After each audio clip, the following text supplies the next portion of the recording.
to welcome you all to this policy exchange seminar on the limits of judicial independence, which is being held under the auspices of their Judicial Power project.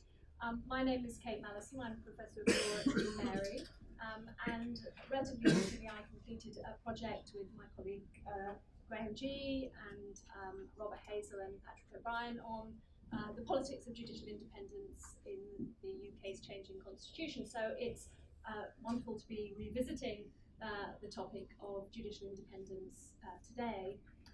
We have a very short time of only an hour, so I hope that my speakers will excuse me if I'm very limited in introductions, and simply to say that we are delighted to have our four speakers today. Lord Thomas, former Lord Chief Justice of England and Wales, Lord Falconer, former Lord Chancellor, Dyson Hayden, former Justice of the High Court of Australia, and Graham G, not yet former anything, currently Professor of Public Law at the University of Sheffield, and also a member of the Judicial Power project.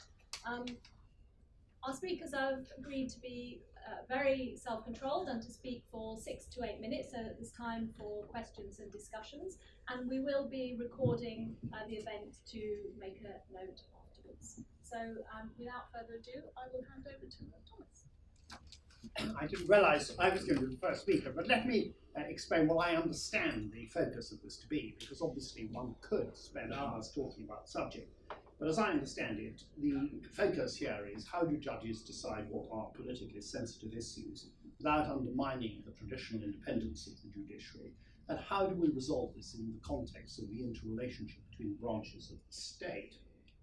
Now, I believe this is an issue that has to be tackled head on, because the effect of the Convention, the Charter of Fundamental Rights and Freedoms, and other parliamentary legislation has been to give to the judges, whether the judges like it or not, decisions on issues which not in earlier years have been for the judiciary. Now, I don't want to address why Parliament has done this. That is a separate topic for itself.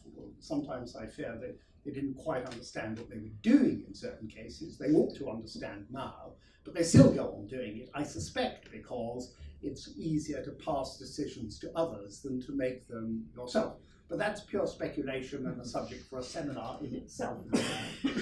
What I think is important is to work out how does the judiciary deal with this. Now, I'm pretty optimistic, partly as a result of what was done in 2005 and in the way in which the Constitution has evolved since then. Because, first of all, I think we made the right decision in this country to abolish the offence of scandalising the judiciary, that form of contempt of court. It is in contrast to what happened in Singapore about a couple of years later, where when the British High Commission said, why are you increasing fines and prison sentences for criticising the judiciary, they pointed out that actually you just looked at the state of the British judiciary and you could see why the abolition had such a negative effect on it. Now, it seemed to me that was entirely spurious, because if we had never used our legislation for a very long time, and it is much better to see how you achieve the sensible debate about decisions are made without the threat of penal sanction. So I think we went the right way. And I think that that really the achievement that has come about is getting the position of the Lord Chancellor right. It's absolutely the Lord Chancellor forms a critical part of our Constitution in this respect.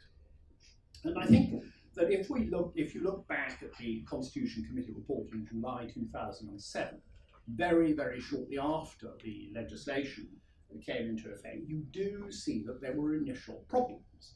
Now, I don't think that that is to be anything to be concerned about. You're bound to get problems when you've made a major constitutional change. But I do think that after that report and in the period following. Gradually, we got the position right, and that is because I think, by and large, with one or two exceptions, ministers have been restrained after that period by the Lord Chancellor and by the other conventions in not criticising judges publicly for decisions they make. The obvious answer to do is say, look, we don't agree with the decision, we'll appeal, and actually what is much more effective is to leave it to your counsel. You can be quite abrasive about actually what a judge has said in his decision or her decision, but done within the confines of the civilised debate, which a court is, and which was shown so clearly to be so in the televising and the transcripts of the Article 50 decision. And I found actually in a case we did about Sergeant Blackman, how you can actually persuade people that a court is a civilised place to debate things. So I think that has been one important thing. I think, secondly, that isn't only the practical solution we've gone about, but it fits within a topic I tried to deal with in the Royal Lecture last year, which is that we ought to look much more closely about the interdependence of the branches of the Constitution. Lord Hodger has described one aspect of this as role recognition, judges realising their role, but I think it also applies to ministers, to Parliament as well, in recognising their role, having a respect for the fact that people will make decisions you disagree with, but finding a constitutional mechanism for dealing with them. And I think that, therefore, I think we've got some, and I hope the Article 50 litigation, what happened as a result of it, has firmly shown that there is a broad consensus for restraint and for the Lord Chancellor exercising a much more proactive role in this.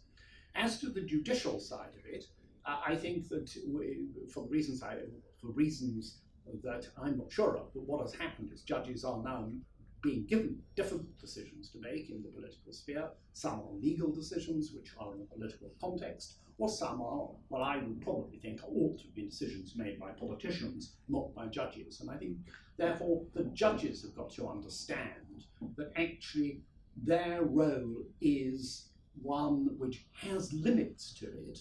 They have to respect the other branches of the Constitution and their functions, and therefore in what they do, what they explain, and how they, in ordinary language, they explain their decision is very, very important.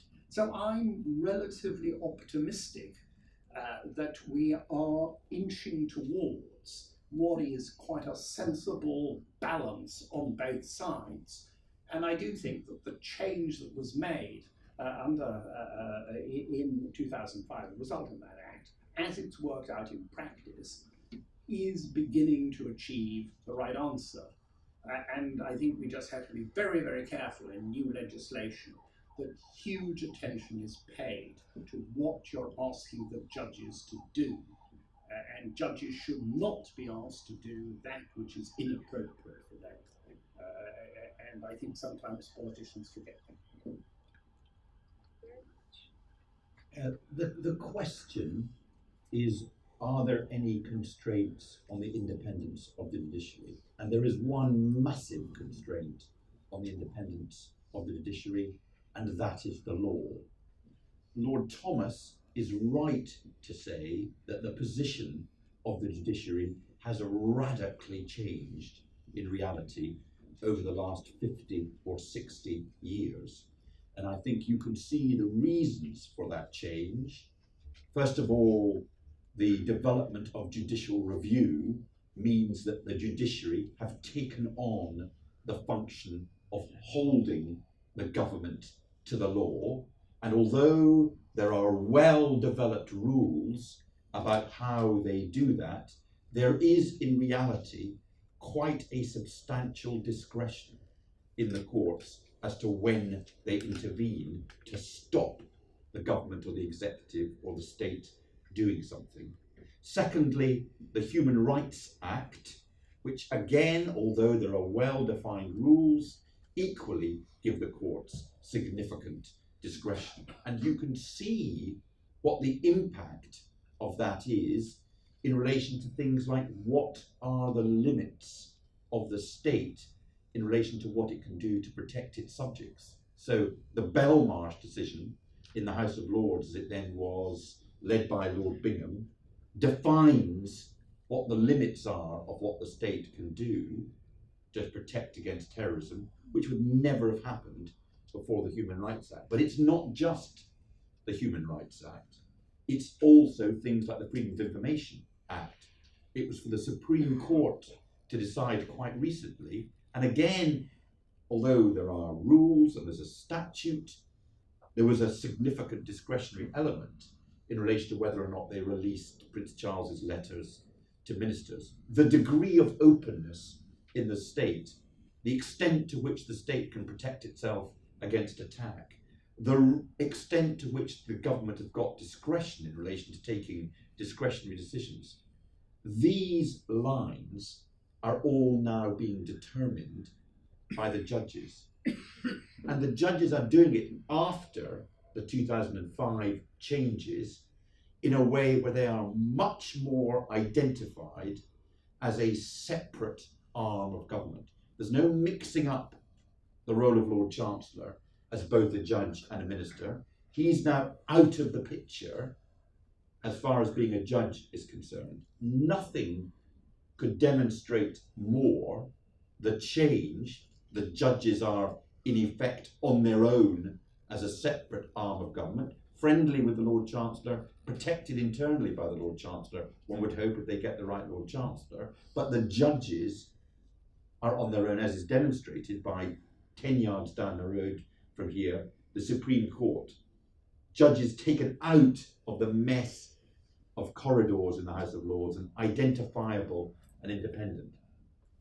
The threat to independence is if people perceived that the judges were doing things other than in accordance with the law. I think John's example, the Blackman case, is a very, very good example where there was huge media interest in it.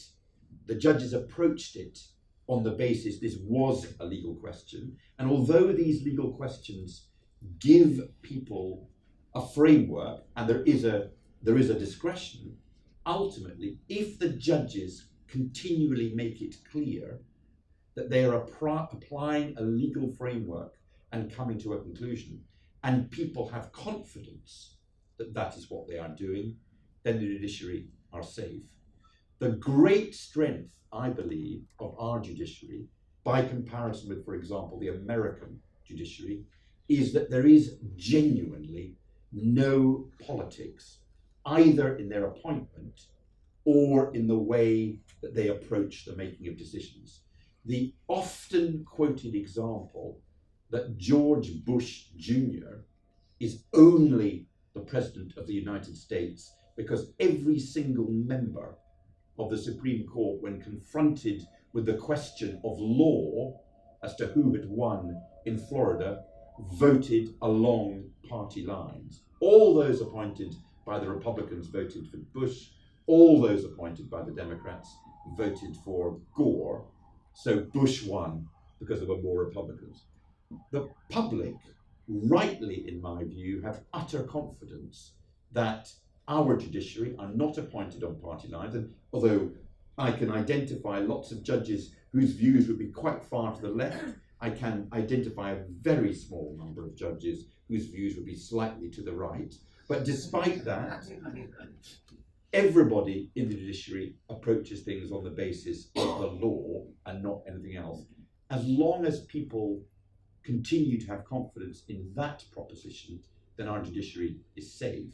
If they start to move in any way towards a particular political persuasion, then the judiciary would be more under threat. So I would say there are, in reality, two constraints. One, the law, and secondly, be absolutely clear that in making decisions, you are applying the law and not politics. And the judges so far have been absolutely excellent at that. I want to, at this point, express my entire agreement with what Lord Falconer said about the quality of the English judiciary. What I want to deal with is a matter that was touched on slightly by Lord Thomas in his reference to scandalising the court. The question is it appropriate for courts respond to political criticism by threatening contempt proceedings.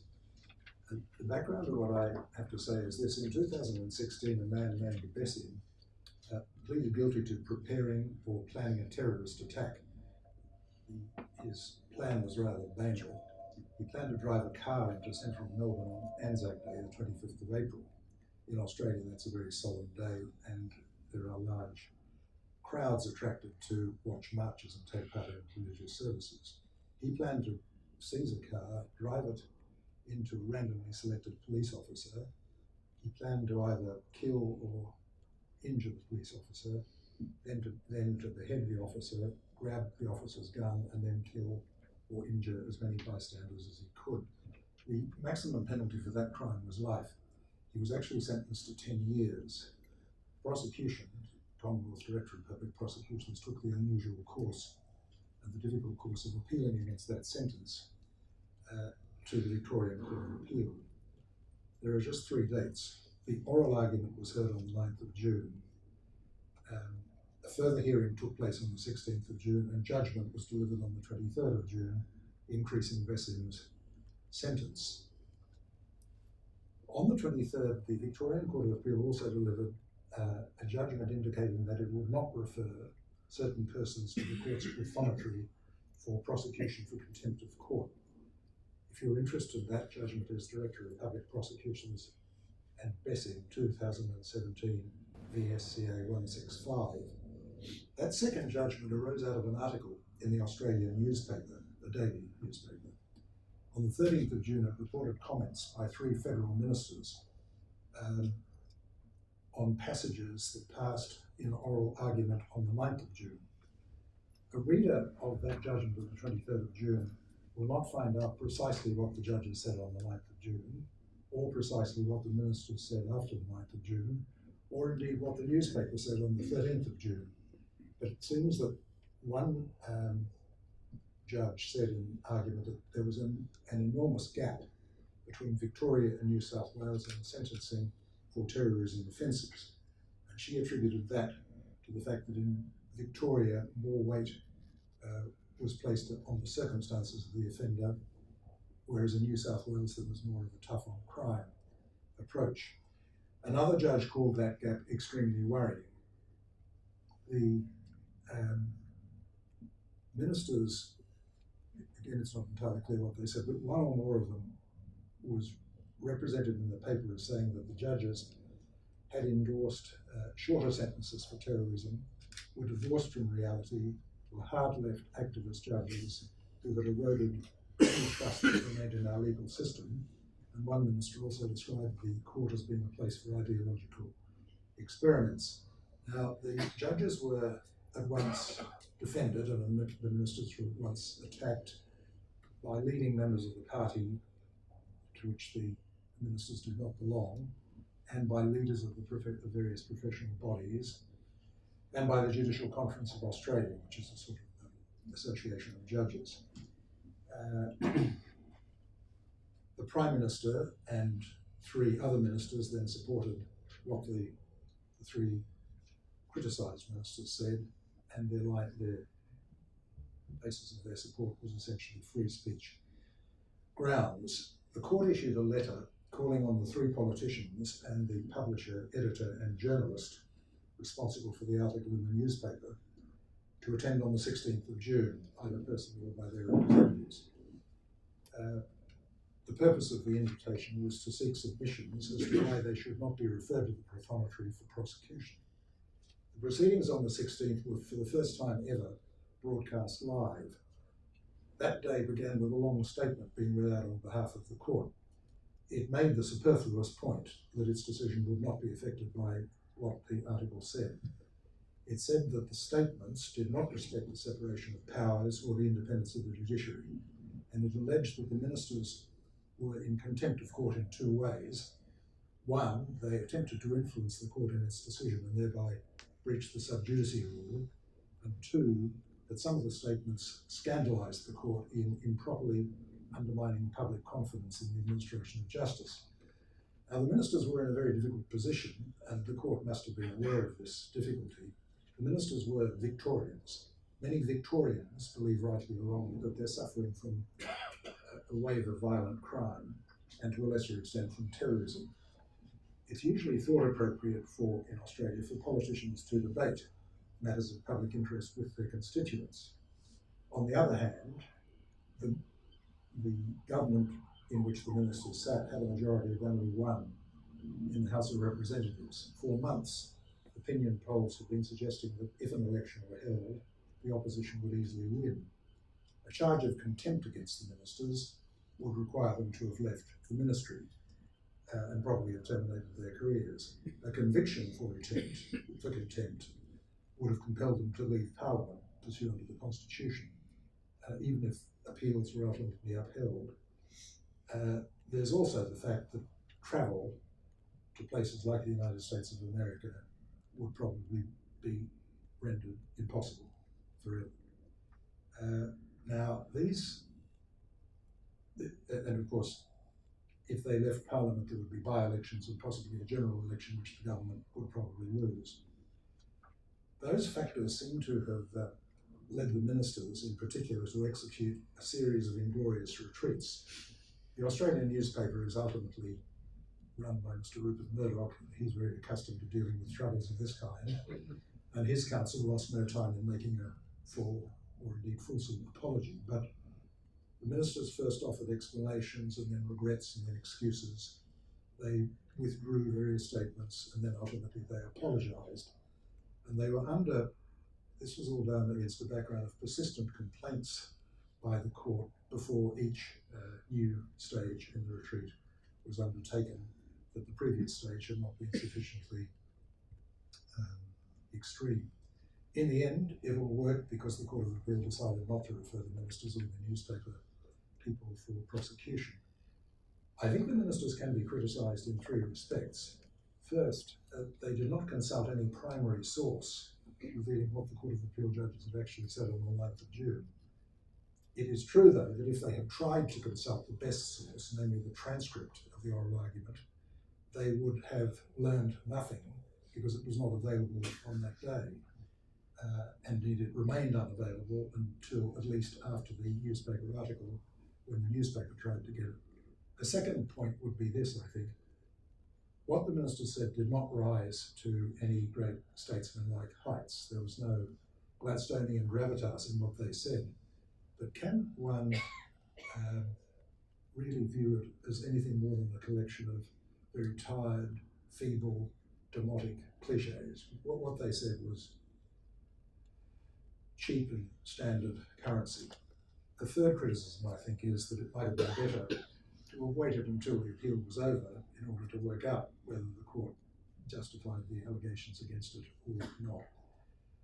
On the other hand, the Court of Appeal's behaviour has, to me at least, provoked various comments or raised various questions. First is that the incompleteness of the judgment of the 23rd of June makes it very hard to follow. What is it in context that the judges actually said on the 9th of June that provoked the ministers? And what is it in context that the ministers actually said to the newspaper? And for that matter, what in context did the newspaper say? Litigation is supposed to be conducted in public, judicial reasoning is supposed to be expressed, exposed for consideration, and reasons for judgment are supposed to be freestanding. That is particularly so when the judgment must have had a damaging impact on the minister's reputations and on those of the newspaper people for reasons which you'll very soon see. A second point is this: the Court of Appeal on the 23rd of June recorded the fact that they experienced incredulity on the 16th of June about what the Solicitor General was saying. He was representing the ministers. Now, the Office of Commonwealth Solicitor General is not a political office. It's one of the highest offices in the country. The current occupant is a man of great probity and reputation. If one says that someone has stated an incredulous proposition, one is saying that one cannot believe either the proposition or the person who stated it.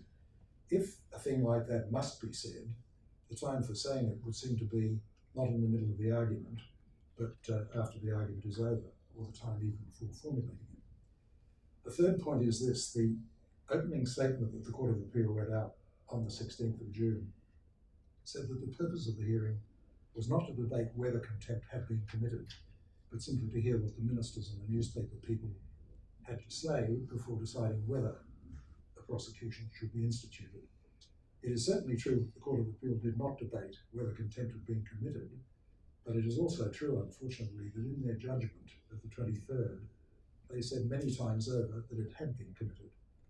Now, scandalising the court, as Lord Thomas pointed out, is no longer a crime in England and Wales or in Northern Ireland. The fact that it still is in Australia has been criticised in the High Court. It's also true that although it seems to have fallen into desuetude in England and Wales, it has from time to time been applied in the last 20 or 30 years in Australia. A breach of the sub judice rule, on the other hand, is also a contempt of court, but there's a certain lack of reality in formulating that idea, qua the ministers, because there's simply no doubt that the three senior judges of the Court of Appeal had more than enough stomach to have adhered faithfully to their task, whatever the ministers said, and the ministers would have known that. Why then could it be said that contempt had been committed? In what way had it been committed? How would the Court of Appeal's finding of contempt have affected any later contempt prosecution is another question that arises.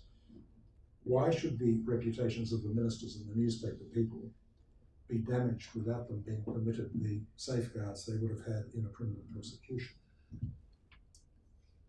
And the final question might be this: how are ministers or journalists to direct attention to the defects in the Australian legal system if these ministers and these newspaper people were in contempt? The Court of Appeal did not pose those questions or answer them. The final point I would make is this: there is a question of tone. Tone in the words of the 23rd of June judgment and the tone of the 16th of June hearing. The Court of Appeal called the hearing a stern one. Was it stern? Was it virtuous? Did it involve unseemly bullying of the ministers? Did it involve unnecessary threats to third parties? Was it shrill and petulant? Did the many ringing phrases in it strike a fairly tinny note? I think it's best that those who are interested in those questions read the judgment for themselves. But apart from questions of tone, the case provokes, I think, two questions. One is this: will this type of resort to the contempt power in response to political criticism strengthen the hand of those who oppose judicial independence as distinct from weakening it? Another question is this: there's a Scottish case called Re Milburn on scandalising the court, and in that case the Lord President said restraint should be employed lest a process, the purpose of which is to prevent interference with the administration of justice, should degenerate into an oppressive or vindictive use of the court's process. My question is simply, did that happen in Director of Public Prosecutions in Besson? Well, thank you, Kate. We've had three fascinating perspectives, to which I just want to add 3 points. The first is to underscore that there are indeed limits to judicial independence. There are limits because independence is inevitably a matter of degree. Judges can't be independent in any absolute sense. They have to be promoted, appointed in the first place. In the worst cases, they have to be dismissed. Their salaries have to be negotiated. Their courtrooms have to be built, furnished, and staffed. And ultimately, their decisions have to be enforced. Because politicians typically, and lay people increasingly, have a say in those sorts of decisions, judges are never going to be independent in any absolute sense. They're never going to be wholly free from any dependence on or possibility of control by others. And nor would we want them to be. Anybody who exercises power should be subject to some sort of blend of control and dependence. Anything otherwise contradicts the basic democratic impulse. The challenge, as I see it, is to strive for a balance where judges are able to decide cases impartially, according to law, free from improper pressure, yet without exercising unchecked power. Put differently, independence is something to be optimized rather than maximized. Too little of it, our worry will be that judges aren't going to decide without fear or favor. too much of it. Our anxiety will be about the accountability of the judicial system as a whole, with that anxiety intensifying the more routinely that judges upend the policy preferences of elected politicians. So that's my first point, Kate. There are indeed limits to judicial independence. My second point, it's vital that we debate those limits openly and publicly, involving politicians and the public as well as lawyers and judges. It's vital that we debate these limits because independence is one of those slippery notions that's liable to become overinflated. Take, for example, this suggestion that's commonly made that independence has two aspects. There's decisional independence, shorthand for the idea that judges should decide impartially according to law. But there's also institutional independence, denoting those constitutional arrangements necessary for decisional independence. The difficulty is to know how much institutional independence is necessary for institutional independence. Now, traditionally in the UK, we used to emphasise decisional independence, with placing much less weight on institutional independence. That's changing in large part because of the reforms in 2005 that Lord Falconer heralded. The risk, though, is that we start to suggest that institutional independence requires this, that, and the next thing, in ways that squeeze out the scope for legitimate ministerial input into the running of the judicial system. In our book, Kate, we suggested that risk is, at present, greatest in respect of judicial appointments, but the broader lesson holds. Beware independence being used to frustrate legitimate demands for political accountability. Beware independence being used as a cloak to conceal arguments that are less about the public interest and more about judicial self-interest.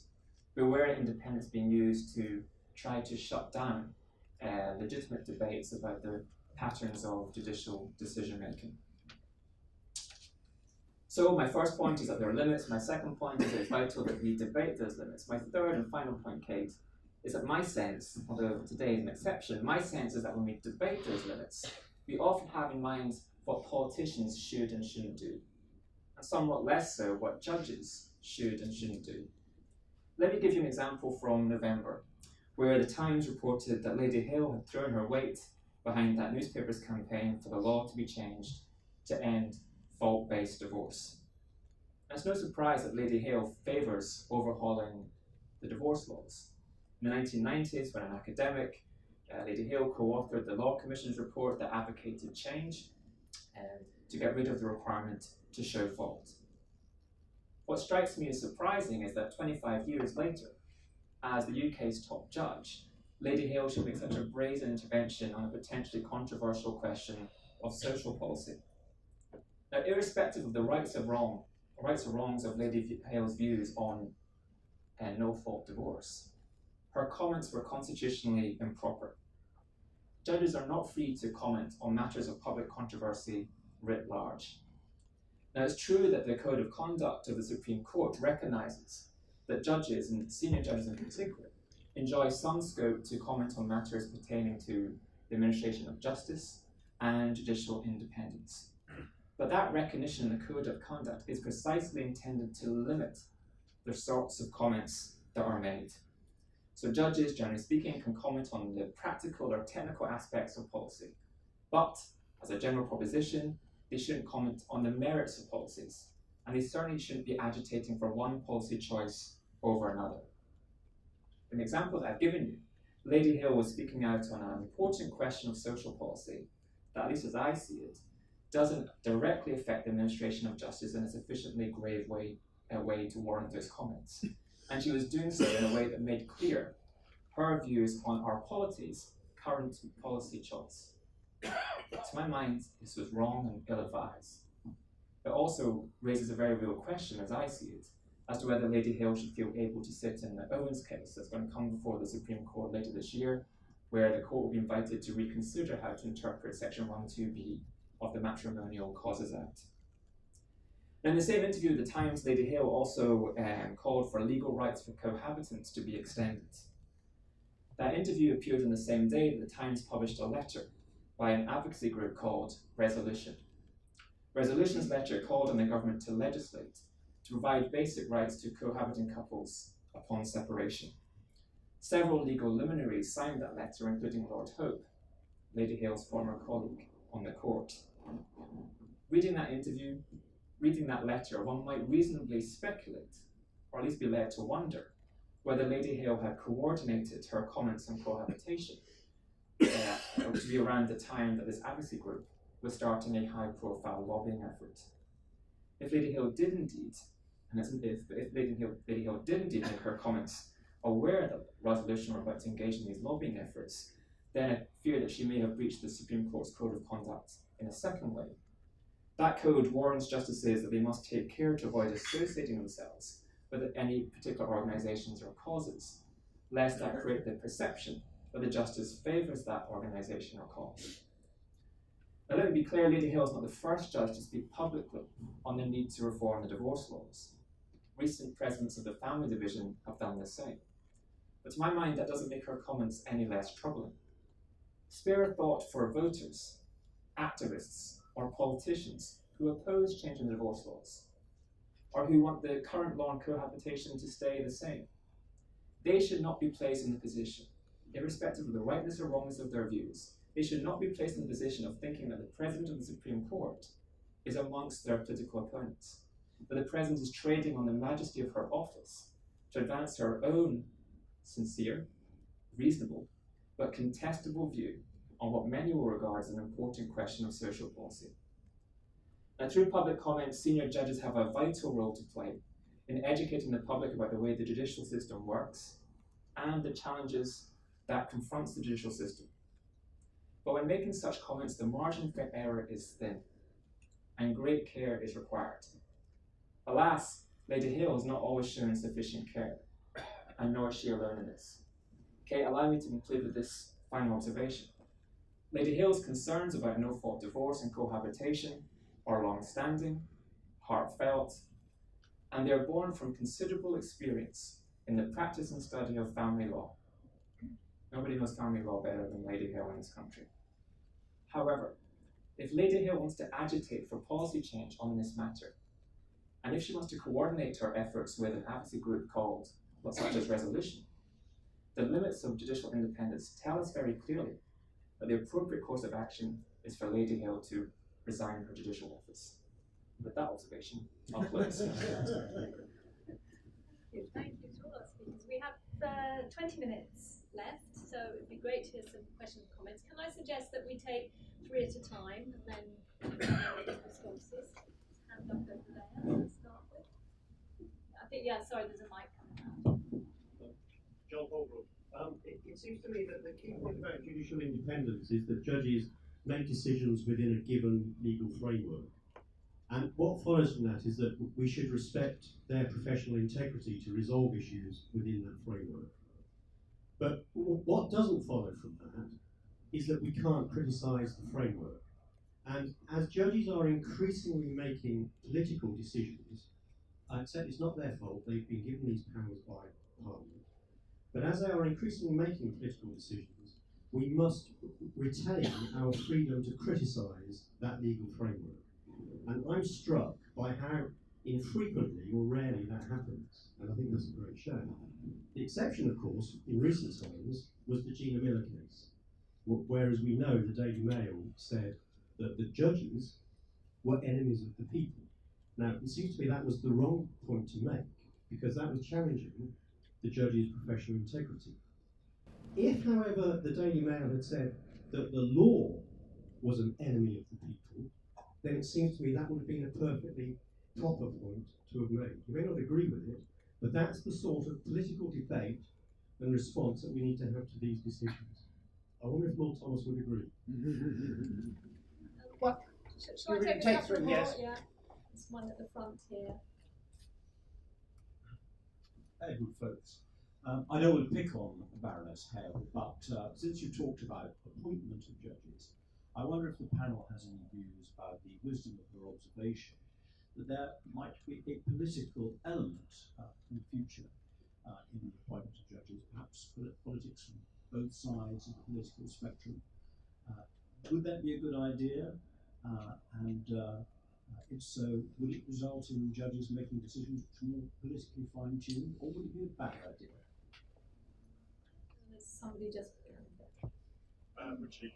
So, I agree with much that Lord Falconer and Lord Thomas said, and certainly true. We shouldn't blame judges for the enactment of the Human Rights Act.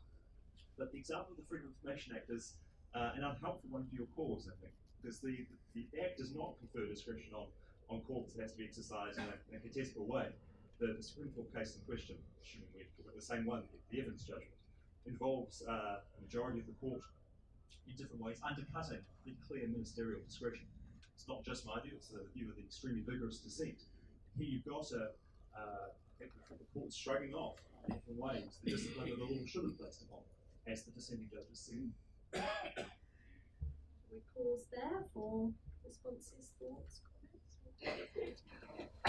Well, can I deal with each very briefly in turn? I do think that it is very important that the ambit of the law and what you give to judges is properly debated. We tend to give too much to them. And it is, I think, important whenever new pieces of legislation go through which confer very large discretion on the judiciary, particularly in relation to matters that might have a sort of social or political content, rather than decisions in individual cases, which obviously you have to leave to judges.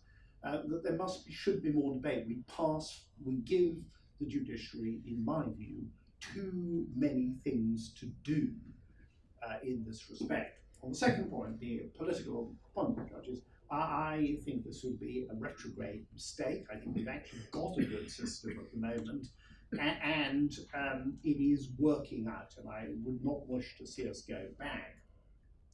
As to the third point, I do think there does come a point in time where judges really ought to say, well, look, I know this has been entrusted to us, but looked at properly, the decision is ultimately political. And I think that may, when we get back, if we do, and I don't want to say any more than this on the subject, to the question of assisting in terminating people's lives, the right answer may be to say, okay, there is an argument, but this is such a sensitive matter that it is for Parliament to decide, not the judges. And I do think that particular issue requires very, very careful consideration before you go into, every case is a hard case, tragic and horrible, but actually when you strip it away, is this really something you ought to be leaving to the judges? I doubt. Jonathan's question, first of all, of course there should be a debate about the framework, and that is something that should not in any way be inhibited by any sort of sense that the judges need a special protection. In the Gina Miller case, presumably the debate shouldn't be about should they say you need an act of Parliament, but should the judges have said we're not going to have anything to do with this, Parliament must make up its own mind, and it would have been perfectly legitimate, in my view, for people to have said, if the law is that they have got to decide this, then the law is wrong in some way. That's a perfectly legitimate thing. But I don't think there is any problem about debating the framework. People spend all their time, for example, rubbishing the Human Rights Act. What's that if it's not an attack on the framework? Mr. Christopher Grayling, who was one of my successors as Lord Chancellor, took the opportunity of saying lots and lots of judicial review should be stopped. Why is that not debating the framework? So I think there's a lot of deeply ill-informed debate about the framework, but the idea that the debate about the framework is inhibited is, in my view, completely wrong. Edward's question about should there be some political element in the selection of judges, for example, should the Lord Chief Justice or the senior office holders, for example, have to give evidence to a select committee about what they're going to be like as judges? Absolutely not, because you can see in the States that, you know, if you've got views that don't coincide with the majority on abortion or capital punishment, then you don't get confirmed. You'll therefore be constructing your record in judgments in such a way that you can, as it were, wiggle through the middle when your call comes, for example, to be a Court of Appeal judge or a district judge. So I am completely against that. As far as your question about Evans is concerned, you're absolutely right. There was a choice for the Supreme Court as to whether or not the ministerial veto was to be regarded as an absolute squasher, irrespective of what view the courts took in relation to it. There was a choice, but if you read the Evans judgment, it is absolutely plain that the way that the Supreme Court approach it is on the basis of little steps. I don't mean little in a sort of, they're not bad, but they're minute logic, and that's the exact right way to do it. Nobody thought Evans was one where they sort of transgressed from the law. My point, and some people did, but I mean, it was an absolutely legitimate conclusion that the majority reached. Nobody could say it was sort of God. That's completely off the page. That was a perfectly okay conclusion. There was a choice for them, but I think everybody's got confidence they did it in accordance with the law, not just in accordance with what they felt. And that's always the key, because Graham makes the point, which I think is quite important, that this discussion today, rather unusually, is about what the judges have got to do to retain integrity and independence. And it is all about, I think, looking like they're appointed on the basis of their legal ability and applying the law. In relation to the first question, I would just add that not only must it be legitimate to criticise the legal framework, but it must be legitimate to criticise in a courteous, civilised way the application of the framework by the judge. If one reads the volumes in the Law Quarterly Review, and A.L. Goodhart was the editor, in the front there were a large number of short notes, not signed, all written by A.L. Goodhart. They were very direct and sometimes brutal notes, but we can't allow that to be cut out by undue restriction. So far as political appointments are concerned, I would oppose the suggestion. In Australia, at least, almost all appointments that have been made for 150 years have been made by professional party politicians, attorneys general or cabinets, and at least in the superior courts, very few of them have been open to criticism. The last High Court Justice appointment to be criticised was Lionel Murphy. He was in constant dissent while he was on the court. The minute he died, all his former adversaries suddenly agreed with all his opinions, so now ruler of the land. I think that whole system looks irrational, but it worked quite well. I should clarify, Lord Falconer, that Richard Eakins, who posed the question, has written a strong critique saying that Evans is off the page. But I want to respond to Lord Falk's question on Lady Hill's proposal for appointments. And as I recall her suggestion, she was suggesting that for senior appointments, there should be included on the commissions that recommends candidates for appointments a representation from two major political parties. Her concern to try and compensate for what she sees as a political deficit in our appointment system. On this point, I think Lady Hill's diagnosis is correct, but her remedy is wrong. Kate, in our book, we've argued that there's too much judicial influence on our post-2005 judicial appointments processes. In some later work, I've tried to explain in more detail what exactly is wrong about the current levels of judicial influence. My solution isn't to go down the US route, which I would suggest is an Aunt Sally. The Senate can have a muscular role on Supreme Court appointments, because otherwise the President would have unfettered discretion on who he or she would appoint to the court. I think a better example, we've looked at other common law cousins to see how appointments work, such as Australia. Well, my solution is to give the Lord Chancellor a short list for senior appointments of 3 people. This would still have to go through the quality check of being these candidates being identified by a selection commission, but would recognise that for senior appointments, particularly senior leadership roles, where there's responsibility for the stewardship of the court system as a whole, that the Lord Chancellor should have greater discretion. I would point in particular, if you look at our common law cousins, particularly Canada, also to some extent the US, political leadership on judicial appointments has been a key driver for securing diversity outcomes. So I think the solution is only a small tweak to our current processes. I'll take number 3. There's one at the back. It would be lovely if my voice was not the only female voice for the entire hour, if any of the women in the audience have a comment to make as well. Thank you, Madam Chairman. And just to say briefly before asking my question in response to Dyson Payton, that A.L. Goodhart's grandson is in fact David Goodhart, from policy exchange, like his grandfather who sends me notes, stuff like that. So there's a degree of genetic. Everyone understands the nature of staff relations within this organisation, but there is a serious point I did want to social mobility.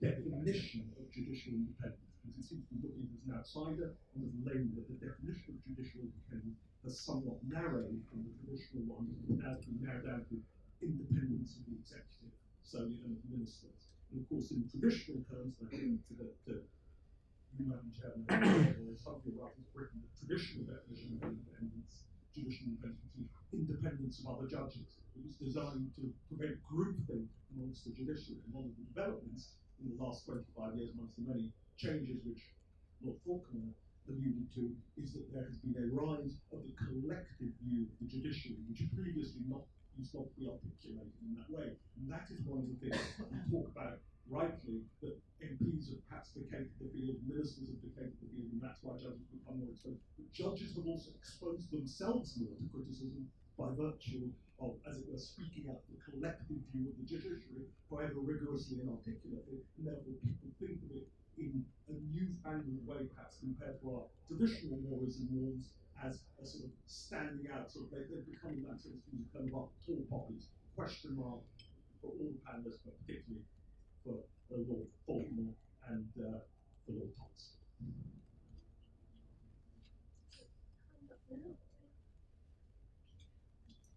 Francis Gibb from the Times. I'd like to ask the panel, do they think that with the rise in populism in America and Europe, and with the increasing criticism on social media of judges, that we will get more and more pressure for judges to be brought under scrutiny, as well as the point that's been made about political involvement?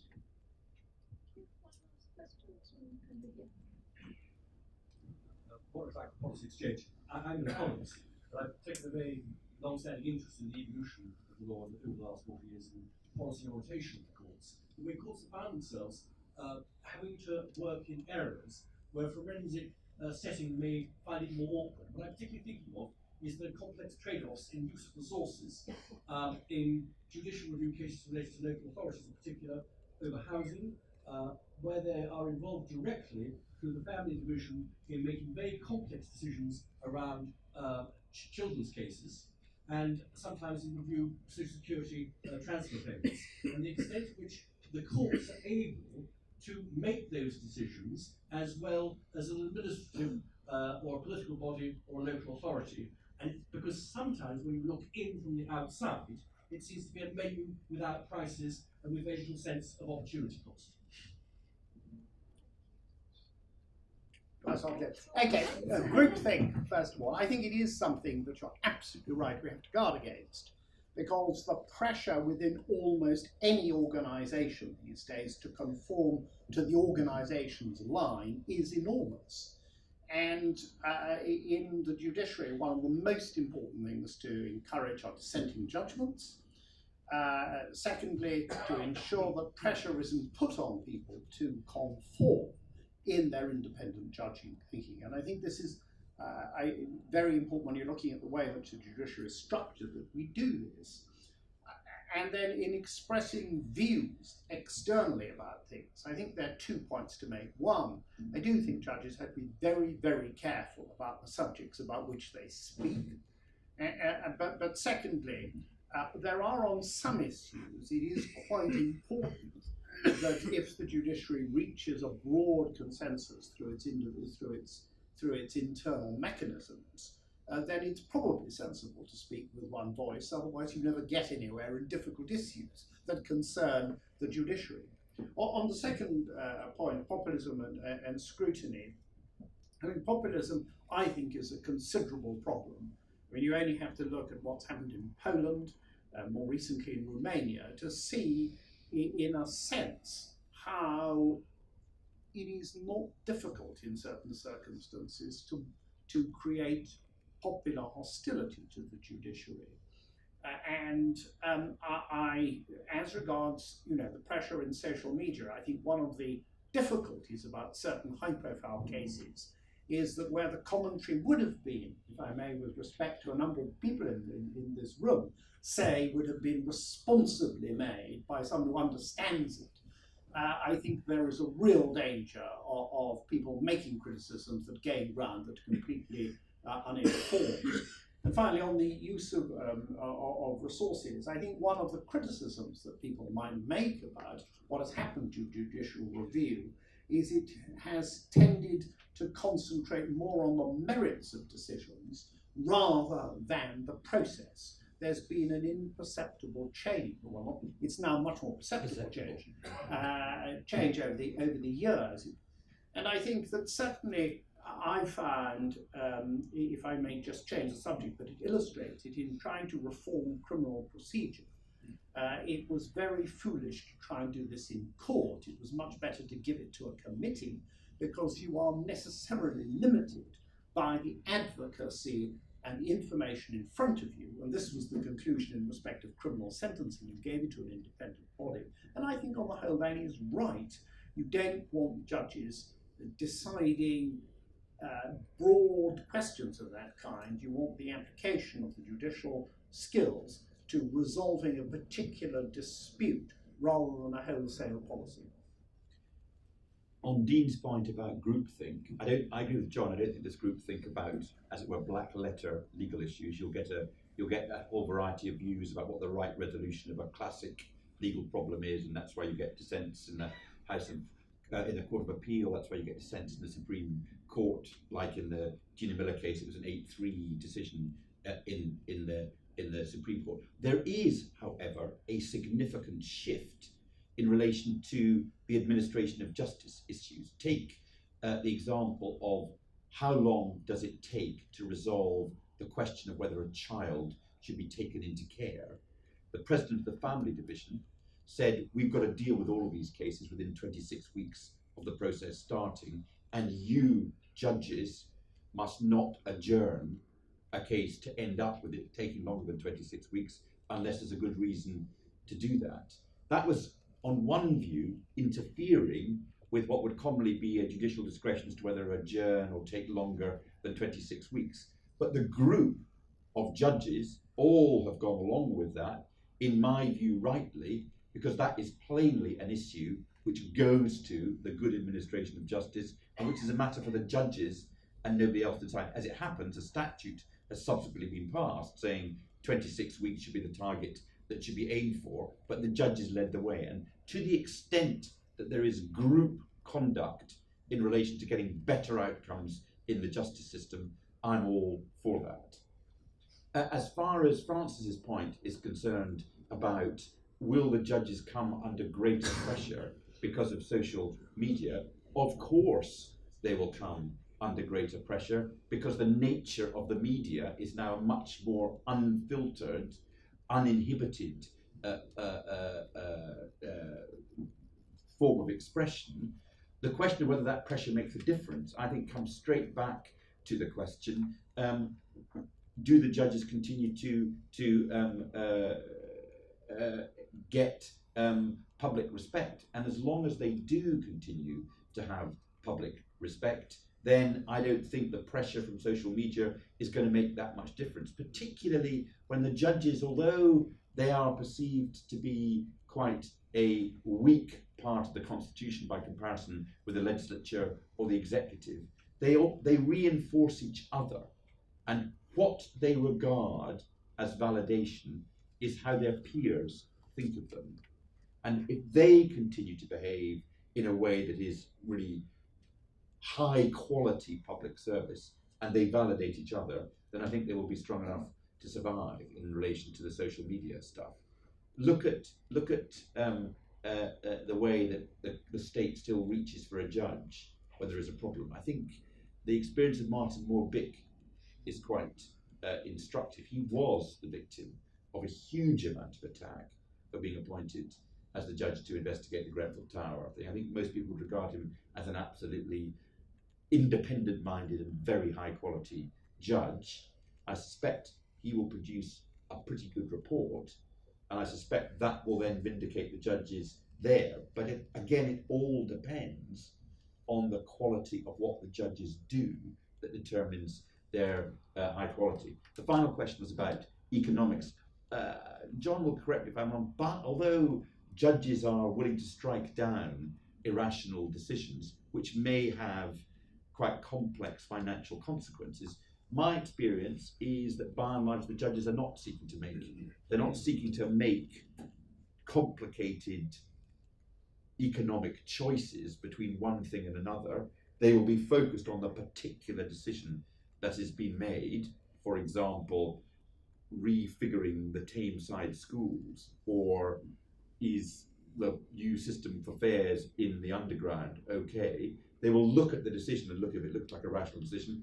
If it's not a rational decision, they will rightly strike it down.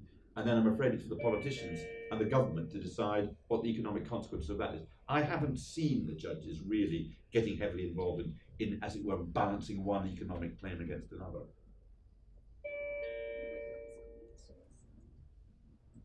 I must agree with Lord Falconer again about Sir Martin Moore-Vick, an admirable judge in my opinion.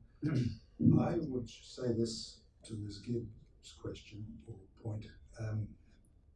Judges should be scrutinised by their peers and by anyone who's sufficiently well informed to do so, not only from the point of view of the legal merits and justice of their work, but the speed of it. England is fortunate in having a judiciary that must be compatibly with certain levels of efficiency, which is speedy. Judgments are delivered here fast. A long, long wait is an appalling burden for litigants to bear, and it should be lifted. Very briefly on Francis Gibbs' question, I think yes, social media combined with, or as part of the larger end of the age of deference, does pose challenges for the judiciary. I think that's reflected in the Judicial Attitude Survey in terms of declining judicial morale. On Dean Goslin's question, I think you raise an important point with the increasing emphasis on a collective viewpoint. I would echo Lord Falconer's that there is some benefits to that, one of which is ensuring consistency in delivery of justice, attacking indolence, incompetence, delay. I think the second point, I think we have people from the MOJ here. I suspect that MOJ might say that actually having that greater collective emphasis ought to make the judges a more reliable partner in delivering reform and organisation across the courts. Thank you. Thank you all for questions and comments. We're out of time. I'm sure we could go on for hours, but that just leaves me to thank our 4 speakers for their excellent contributions.